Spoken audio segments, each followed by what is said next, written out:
黑呀，你别拿，那眼睛，水高爷，还要水高，水高爷，你哦，都喺舊年說你，你咪真係可能未有嘅。好啦，ဘာလုပ်နေလဲ？你们这可能没有做了，我当家了，漏了အဲ့လိုမလို့မကျတငယ်ချင်းအဲ့လိုခေါ်လို့ရတယ်。好了，那眼睛，水高，哦，你不是那邊有တက်ခေါ်မနေနဲ့。不吹，哦，水眼睛那眼睛，你别拿，那眼睛爷，不水高，那眼睛爷，水高爺，你们没考虑说，你们没考虑说，那眼睛爷，水高爷，啊，别拿过来，哥，你乜屌下你啊呗？那眼睛，水高爷，不能弄来哈，阿叔。你還沒先來幾包？一定看見咱們了。都干嘛過？不能亂講唔得。你講先來幾包？唔得喎。他給唔啦都？他嗰度被騙唔嚟。等下嚟。裝單啦。哦，裝單騙唔啦？拿他有幾包嘅？等下快走！啊，水果不能進來。哎呀，我今年籌備，我今年籌備，我今年籌備吧，今年籌備，水果，今年籌水果，哎呀，你把病了。哎呀，我白天要你嘞。係咖喱有你啊你？白天要你啊？咖喱。哎，你把沒唱的樣子聽你吧？哦，冇ဘူးလေကွာမင်းကလေငါအိမ်မထဲမှာကျင်းနေရောက်နေလို့ 哦，沒အရေးတဲ့အိမ်မက်မနေ必須ကြတော့ကိုမတင်ဘူး ငါလည်းမငါချောင်းသာရောက်ပြီလား ပါဟဲလို့ချောင်းသာရောက်နေလားအခုမှငါရစထွက်မှာလေဒီဘာကြီးကြောင်နေရလဲ အဲ့လေ ဟဲ့ငါသက် ဟာလေ မတော်ပဲနေရအောင်ကွာအိမ်မက်တွေမကောင်းချောင်းသာမတော်ပဲနေရအောင် မတော်လို့ရမလားတငယ်ချင်းတွေအကုန်လုံးငါတို့အကုန်ထိတ်ထားပြီးပြီးဟိုတယ်ကိုက်လည်းအကုန်ပေးထားပြီးပြောသွားမရမတော်လို့ရအောင် ကားပြရပြနဲ့ အဲ့လိုမလုပ်ပါနဲ့ကွာဟဲ့ငါစိတ်ထဲမှာမလိုက်ချင်တော့ဘူးကွာ ဟာဒီတကယ်မလိုက်ဘူးနော်အေးမလိုက်နေခဲ့ အာမင်းသိပါအာမင်းတို့လည်းချက်ချင်းကြောင်းလိုက်တာဟဲ့နေကြပါဟဲ့နင်တို့တခါတည်းမှလိုက်မယ်နော်ဖရားသားလေးပါလေးရွတ်သွားကြနော် ရှုံးမယ်ကွာရှုံးမယ် အာလက်နေလက်နေဒီမှာလက် မင်းတခုပြီးတခုဖြစ်နေတာပဲကွာ မလိုက်ဘူးမလား နေခဲ့မယ် မလိုက်နေခဲ့တော့ မဟုတ်လေသူသွားတော့ငါတယောက်တည်းပြေးခဲ့ပါဘောမဟုတ်ရငါလိုက်မယ်လိုက်မယ်လိုက်ပါဟဲ့မလေးတေးပါကြီး ဘာဖြစ်ကြမလို့ ဟောင်းကောင်းပါ မင်းခေါင်းတိုင်းလိုက်လက်ညက်လိုက်ဖင်ညက်လိုက်တက်ကွာ လိုက်ပါလားလိုက်မယ်ဘယ်လို ဟ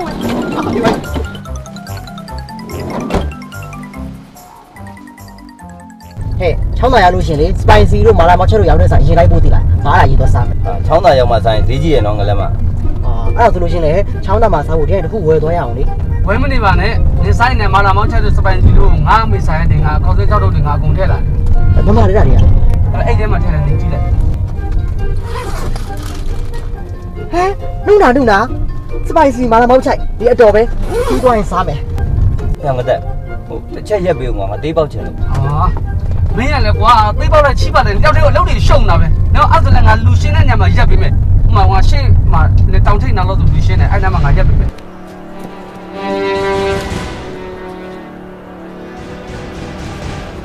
哎呀， ဟာဘာဒီလဲ 哪里的弄你呢？没有等下带你的， ဟုတ် 下过头， ဘာမှမပါဘူးလေကားပေါ်မှာပစ္စည်းတွေက 那边 ဟိုလမ်းပေါ်မှာ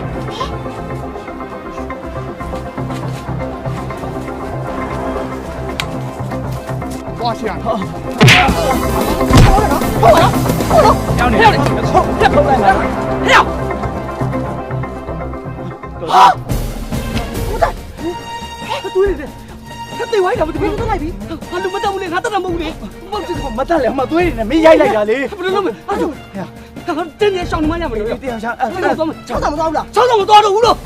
ပြက်တာကိုတောက်ကိုမမလို့ လက်မယ်ဘယ်သူမှမြင်ငလက်မယ်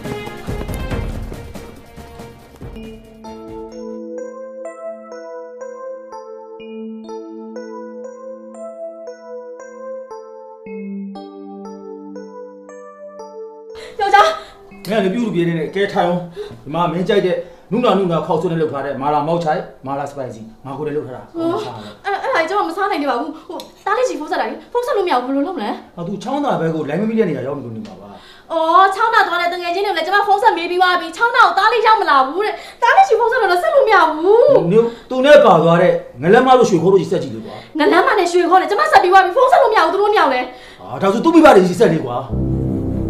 ခေါ်ချင်းဟာတော့ဘာလဲဖြစ်နေ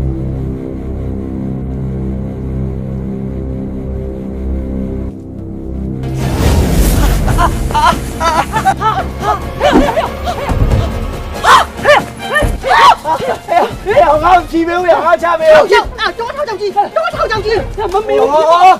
大ကောင်ထောက်มาတယ်ဆိုမှလူလာမိတယ်မင်းတို့ဘယ်လိုလုပ်တာတော့ မောင်ကျမဆိုရိုးတန်းသွားတာ तू အဲ့လိုဖြစ်သွားတာဟဲ့ ဟဲ့ငါသားငါဖြီးပေးပါကွာရ မမေဘူးတော့ ကျောင်းရဖြီးပေး ဟုတ်ပါချိုး ဟဲ့ကောင်လေးအဲ့ဒါမင်းတို့ဖြီးလို့မရဘူးမင်းတို့ဖြီးအန်ရရှိတယ်ငါဖြီးပေးမယ်ရအာသေပါပြီဗျာသေပါပြီအာငါသားရဲ့လုံးရလိုက်တာ ဟိုဒါဥမို့ဆိုရဲ့အိမ်လား ဟုတ်ပါတယ်ဒါကျုပ်ရဲ့အိမ်ပဲ အိမ်ကစုပ်ပြတ်တတ်တာပဲနော် ဟောရဘယ်မုတ်ဆိုးကတိုက်ခံနေနေလို့လေနင်က ဟိုမဟုတ်စုပ်ပြတ်လေးနဲ့လှတယ်လို့ ဟောတော်ရဲရွာရဲဆိုတော့လေဒီလိုပုံစံတွေကြီးပဲပေါ့ကွာ အော်ဒီမှာတယောက်ဖဲနေရတာ အော်မဟုတ်ပါဘူးသမီးရေအဲ့ဒါတို့စားကြယူခဲ့စမ်း ဟုတ်ပါ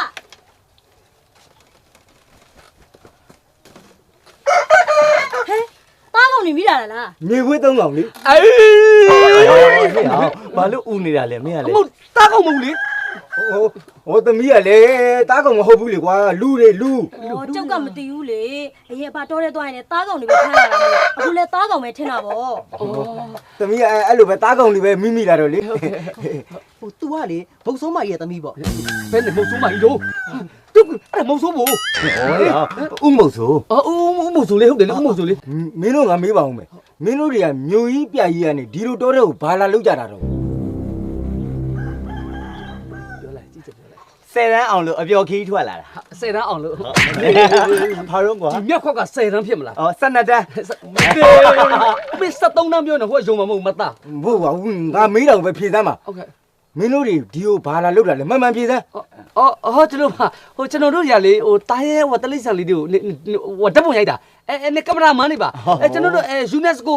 ဖိုတိုပြိုင်ပွဲမှာကျွန်တော်တို့ဝင်ပြိုင်မလို့ အလားတဲ့ပုံရဲ့ Discovery ကြားဘူးတယ်ကြားဘူးတယ်အဲ့လာလာရဲကြတာလားဟိုအေးပါလာရဲတော့ကောင်းတယ်ဟိုဒါပေမဲ့လို့ဆွမ်းနာမောင်ရင်လို့ပြောတဲ့ရွာတော့ဒီကနေဆိုလို့ရှိရင်တော့တော်တော်လှမ်းသေးတယ်ဟိုပြီးတော့အချိန်ကလည်းလင့်နေပြီဆိုတော့ဒီမှာအေးလူလူနေပြီးမှနောက်နေ့ကျမှခရီးဆိုင်ဆက်ပေါ့ကွာ အဲ့ဒါဆိုလို့ရှိရင်လေဟိုသူပြောတဲ့ရွာကိုကျွန်တော်တို့အဲ့ဒီမသွားတော့ဘဲနဲ့လေဟိုဒီရွာမှာပဲကျွန်တော်တို့လေဟို5 နှစ်လောက်နေရလား နေကနေဟုတ်လား ဟောမဟုတ်ဘူးမင်းကလေကွာဘလို့ပြောနေဟို5ရက် အေးကဲဒီမှာ4-5ရက်ပဲဖြစ်ဖြစ်4-5နှစ်ပဲဖြစ်ဖြစ်မောင်ရင်တို့နေနိုင်စားနိုင်ဟောဒီမှာကြက်တလုံးနေပေါ့ကွာ ဟာကျေးဇူးတင်လိုက်တာမုံဆိုးမကြီးရဲ့ ဥမုတ်ဆိုးရဲ့ အဲဦးမုံဆိုးရဲ့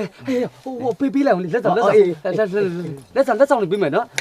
ခောက်ဆဲထုတ် ခော နော် က်ဆွဲတော့ဒါဒီမှာလေပြုတ်စားလို့ရတယ် ဟောပြတ်သွားတာ နုနာခောက်ဆွဲတော့လို့ခေါ်တယ်ကျွန်တော်ခီးလာဒါလေးစောင်းလာတာ ဟော စားနော်ဟုတ်ကဲ့ သမီးတိတ်ချသေးလား ဒါနဲ့ဦးမုံဆိုးဟိုဟာဘာကြီးလေ အဲ့လားယေတနာတိုက်ရှိတဲ့မြေပုံကွ ဟဲ့ဒါဆိုရင်ဦးမုံဆိုးတို့ကရေစနာတွေအများကြီးနဲ့ချားနာမှာပေါ့နော် ဥမုတ်ဆိုတော့မြေပုံသာရှိပေမဲ့အဲ့ယေတနာတိုက်ရှိတဲ့နေရာတော့မသွားရဲပါဘူးကွ အာဥမုံဆိုကလည်းအဲ့လောက်တန်မိုးရှိတဲ့ရတနာတိုက်ရှိတာဘာလို့မသွားရရလဲ မသွားရဲဘူးဆိုတာလေအန်ဒီရဲတွေများလို့ပေါ့ကွာအဲ့ဒီကိုသွားလို့ရှိရင်တော်ရင်တလိษံအန်ဒီရဲတို့လူသားစားလူရိုင်းအန်ဒီရဲတို့ဟိုပြီးတော့တခြားမမြင်နိုင်တဲ့အန်ဒီရဲတွေအများကြီးရှိလို့ပေါ့ကွာ အဲ့လိုအန်ဒီရီရှိတာဥမုတ်ဆိုးကဘလို့လို့သိ သိတာပေါ့ကွာဒီလိုမြေပုံမျိုးနှစ်ခုရှိတယ်ကွဥမုတ်ဆိုးရဲ့အကူရှိမှတစ်ခုဥမုတ်ဆိုးရှိမှတစ်ခုပေါ့ကွာ तू ကအဲ့ဒီမြေပုံရပြီးစသွားတဲ့ယနေ့ချိန်ဒီပေါ်မလာကြဘူးလေကွာအဲ့ဒီနောက်မှာတဖြည်းဖြည်းနဲ့တယောက်ပြီးတယောက်သွားကြပြီမဲ့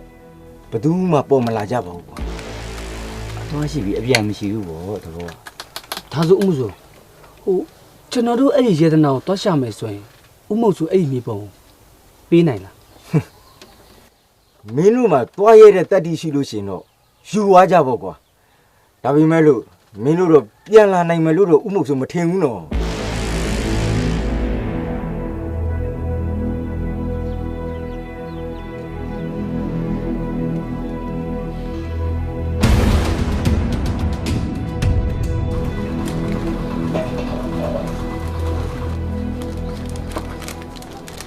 မမကြော်လို့ထားလိုက်မှတောင်းတော့ ရှားပါတယ်မောင်လေးရေဖမလုံးနေကြလို့ဒီမမမလုပ်ပါမယ် ဟောရပါတယ်မမရဲ့တောင်းတော့ကြော်လို့ထားလိုက် ပြီးရောပြီး မမရှိလားမမရှိလားမမဘာလို့မမလိုချင်လို့လေမဘာလို့လိုချင်တာကမမစားမလို့ဟုတ်မရိုင်းလိုက်လားဟုတ်လေမမကိုစားမလို့ပြောတာလေစားစ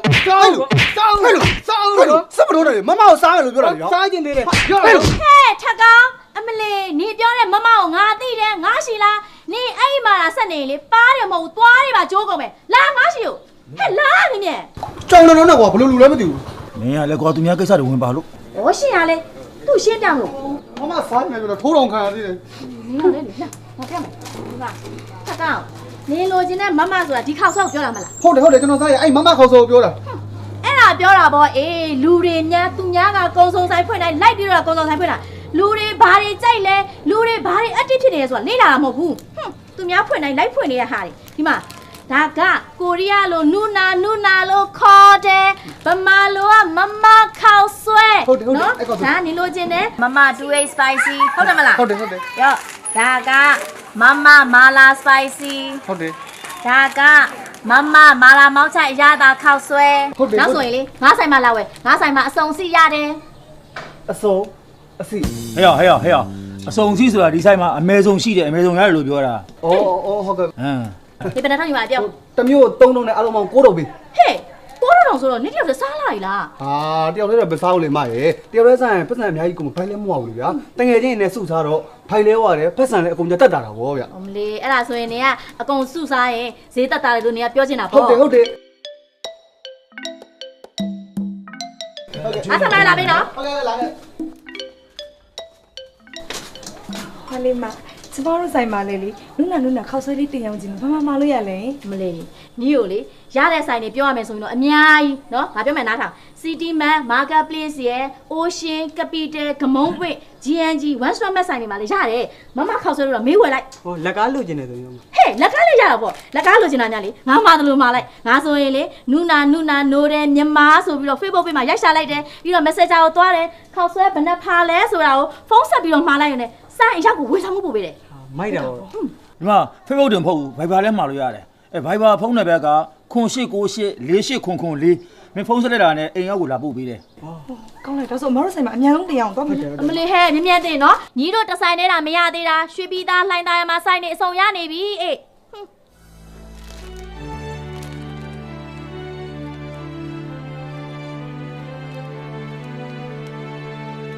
ခုလောက်ဆိုရင်ကျမသားလေးတယောက်ရေဒီကိုရောက်နေလည်းမသိဘူးနော် မိမရဲ့မင်းသားနဲ့ငါတို့တွေကံမကုန်ရင်ပြန်ဆောင်ကြမှာပေါ့ကွာငါသားလေးဘာမှမဖြစ်ပါစေနဲ့လို့ပဲစုတောင်းနေမှာမိမရဲ့နော်အဲ့လိုမခံစားနေပါနဲ့မင်းသားကံကောင်းပါလား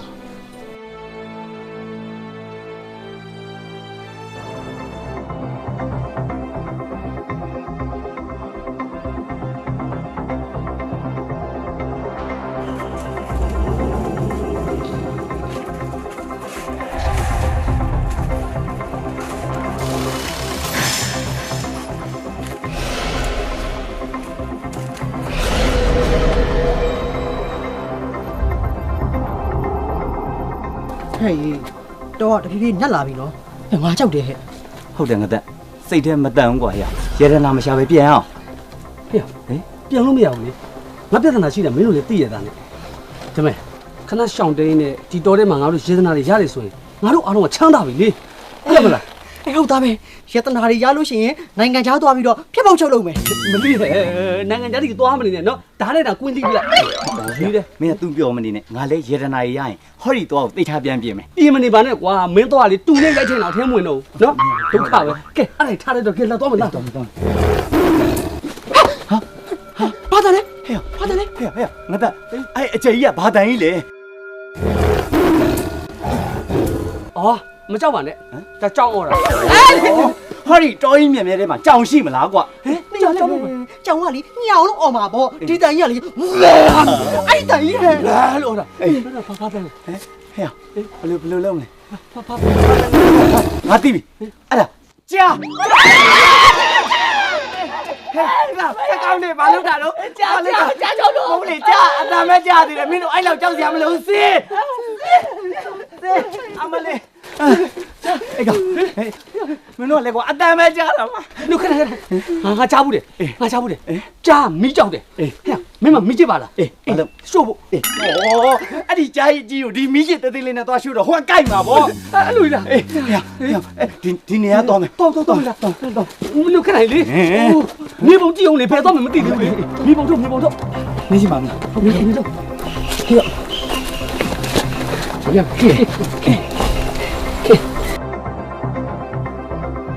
啊，你不带水，他当东西没当。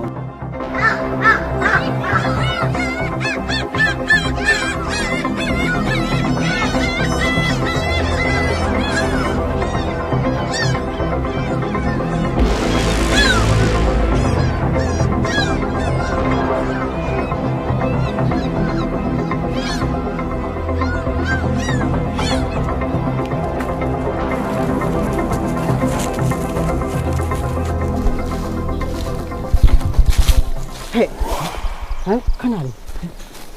ဘာဖြစ်လို့ ငါချိပါခြင်းလို့ 你起码一个气啊，穿的这个高马嘞。 တို့ပါခြင်းနေပြီ အဲ့ဒါဆိုလည်းဒီညမပါနဲ့ထုံရှိတော့ထုံထိုးလိုက် ခဏလေးတောင်းမှမိမှလုံနော် အေးပါဘာဟုတ်တာကလည်း မြန်မြန်ပြန်လာနော် ဟေးမြန်မြန်တော့လုံတော့ ဒီအကြောင်းဆိုကွာ ဒီညနေအမြန်ကြော်မရမှာနော်ဒီရေဆက်ကဒါသူတို့ပြောလိုက်တဲ့ရေဆက်နော် သိတယ်မင်းရတယ် ဟာဟဲ့ဘာသိလဲအကျေကြီးပဲ ဩမင်းကလည်းစွတ်ကြောင်နေဟိုမှာငလက်မှာချင်းညက်တဲ့အတန် ချင်းနေတဲ့အတိုင်းကြလေအကျေကြီးပဲကွာ ဟေးပြောရင်စင်ငါဘိုက်စားလာပြီ အဲ့ဒါလေသူပါတဲ့ချီတော့စားကွာ အေးဩဟေးပါတယ်ချီတော့စားရမလားကွာမင်းကလေ မဒီညမစားနိုင်ဘူးလေဒါကြုံမတခုစားကြမှာပေါ့ အေး ဒုတ်ဟာဒုတ်ရတယ်ကျွတ်တယ်လားမသိဘူးတီရှူ မလာပြီ မင်းကကြာလိုက်တာဟာနင်းကပြီးပြီလားပေါ့သွားပေါ့တာထိုးလိုက်လုံးနေတာ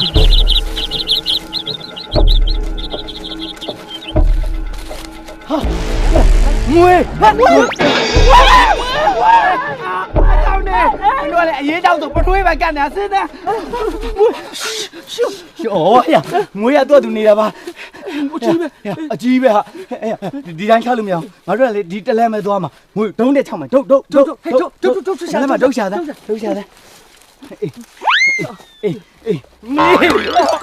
ဒီဒုတ်ကလေးနဲ့အော်ငါမူသွားချောက်မှာလေသွားကြထိုးပေးမှာမဟုတ်ဘူးလေ 你家那盆头ထုတ်ကိုတော့盆头ထုတ်တယ် ကြီးတာလေးရှာအေးကြီးရအေးငါတို့သွားမယ်လဲအောင် ဟဲ့နေခဏလေးမတတ်နဲ့ဘာလို့လဲမဆိုင်နဲ့ငါစကားကြီးကြည့်ဘူးတဲ့တချို့စကားတွေထဲမှာမွေးတဲ့ကောင်မင်းတတ်လိုက်ရင်ကျန်တဲ့မွေမိသားစုနဲ့သူ့အပေါင်းပါတွေကငွေတွေအများကြီးနဲ့လူကိုပြန်ပြီးပြဿနာရှာတတ်တယ် ဂလသားချေလိုက်မယ် ဟုတ်တယ်အဲ့တော့လွတ်ပြလိုက်ဘာမလို့ ဘလို့သွားမလဲလွတ်ပေးလို့မရငါတို့ဒီတလန်းနဲ့ရှိတာလေ ငါသိတယ်ဟာပြောမယ်တရဝါဆိုတာမေတ္တာထားရတယ် အော်အေး မတိမတာလေးသူ့ဘောချော်ခွသွားလိုက်မယ်ဟုတ်တယ်မလားအဲ့တော့ဟေးတက်လိုက်ခွအေးဟုတ်ပြီတက်တာအေးဟုတ်ပြီတက်တာမင်းခွသွားလိုက်တော့ ငါဘာလို့မ မင်းအဲ့မို့ကြော်ခွသွား အေးပြဟေးကောင်နေအော်မင်းတို့လည်းခြိထားသေးတယ်အဲ့လောက်ငွေကြီးကိုခွတော့ဟိုကငါတို့3ယောက်လုံးမျိုးမှာပေါ့ မဟုတ်လေကွာငါတို့6ချောင်းလုံးသွားကြလို့ရှိရင်မွေးရ6ချောင်းကြည့်ပြီးတော့ဘယ်ဟာပေါက်လို့ပေါက်မှာမသိဘူးလေအဲ့တော့မင်းနဲ့6နဲ့ခွကြော်တော့ပေါက်ရင်မင်းပဲပေါက်မှာပေါ့အဲ့လိုကြောက်ပြောတာလေ ဒီကမင်းတို့လွတ်တယ်အော်အကောင်နေမရဘူးလေအေးပြဿနာမချပါနဲ့အဲ့ငွေဘယ်လိုလုပ်မလဲ ဟဲ့လည်းမတော်နဲ့ဟဲ့လည်းဟပ်ပမာလည်းရေတွေနဲ့မြေပုံထုတ် ဘာလို့လမ်းရှာ မြေပုံကြည့်ပြီးသွားမယ် အေးလမ်းရှာ ဟုတ်တော့ညီဘုံ ဘာပဲလဲ ညီဘုံမရှိတော့ဘူး ဟဲ့ဘယ်ရောက်တော့လဲ တီရှူ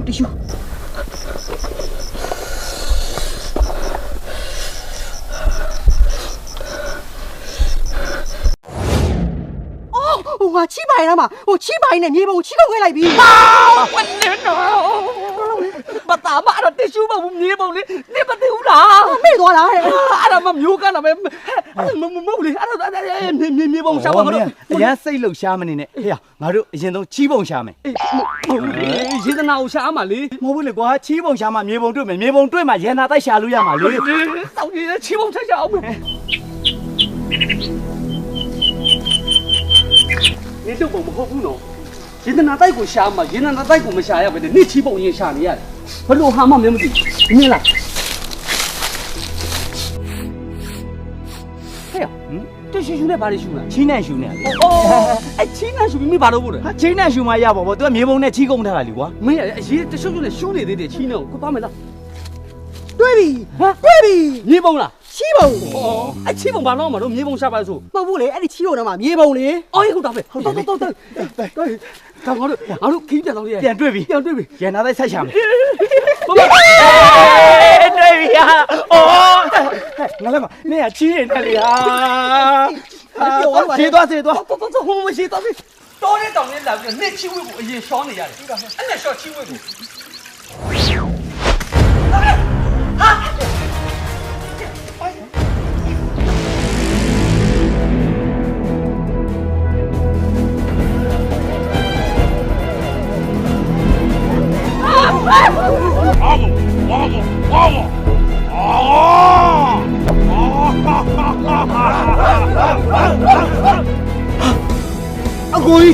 အကိုကြီးဘာကြီးငါတို့အဲ့ဒီလိုခေါ်မလာဘူးလားကွာ ဘယ်လိုဖြစ်သူရောက်လာ